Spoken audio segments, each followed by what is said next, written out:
In terms of troubleshooting, some users, they will experience their water tank filling up a little bit more slowly, and that is because of the T-connector. So if you can see, the opening of the T-connector is a bit smaller.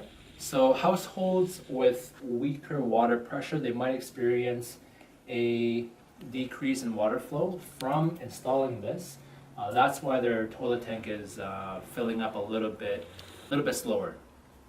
And this is kind of unavoidable because of the nature of this T-connector. Something that the customer could try is buying a 7/8 inch T-connector that hooks up to the bottom of the tank instead of the water inlet. But the thing is, for those T-connectors, because usually the threading here is plastic, it's much easier to damage the threading here, and it's a nightmare to replace the entire internals if you damage the threading. So we would recommend just to install the T-connector here where the connection is metal.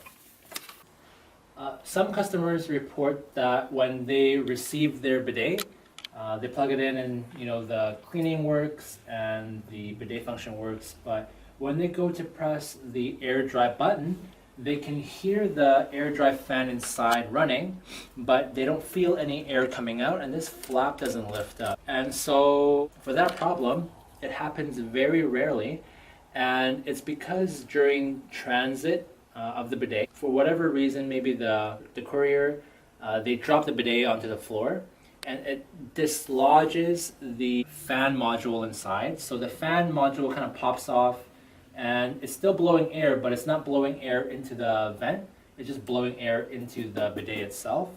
So two solutions. Number one, you can always contact us via our email or phone number, and we can provide you an instructional video on how to open up the bidet. So you can just basically take two screws off, open up the bidet, put the fan module back in the right place, and that's that. Or if you want, we can just ship you a new bidet and collect the old one back, the one that doesn't work. Some tips for cleaning the bidet. So this bidet is equipped with antimicrobial plastic, and this plastic is very sensitive to harsh chemicals and cleaning solutions. So if a user uses something like Lysol wipes, because it's really convenient, you just take a Lysol wipe and you wipe it, but those chemicals over time, they can cause the plastic to become brittle and hard, and then maybe a couple years later it cracks, right, because of the chemicals. So rather than using any cleaning solution or chemicals, I would just use warm water to wipe the bidet. And if you really want to use soap, make sure it's a pH neutral soap. So, and not to use anything that's either too acidic or too basic, because that can also make the plastic a little bit more brittle.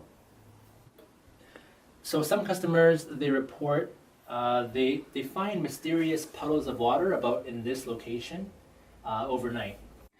So here you see that this is the blue LED bulb, and right beside it is actually the steam vent. So inside the water tank, of course, the water is being heated up and maintained at the temperature that you set it at. So sometimes there is steam that comes off of the tank, and that steam runs through a hose inside and it exits here. So normally this hole would be pointed into the bowl and it would just drip into the bowl, and that would be it. But sometimes, for whatever reason, this hole is partially covered or completely covered by the toilet ceramic here. So instead of running into the bowl, it would run down the side of the toilet onto the floor. So the solution to solve that is just to move the entire bidet forward a little bit so that the steam vent, the opening, can point into the bowl. So a common problem for some customers is when they try to put the battery cover back on, they end up breaking these two small tabs here. How? Because when they put it in like this, they just try to press it down like that, and of course it would break the tabs. So instead, how you would put this battery cover back on is first you place it on the edge like this, making sure that the tabs are free. And after that, while pressing down, you slide in the battery cover. And that way, the tabs would line up with the holes here instead of just like crunching and breaking off.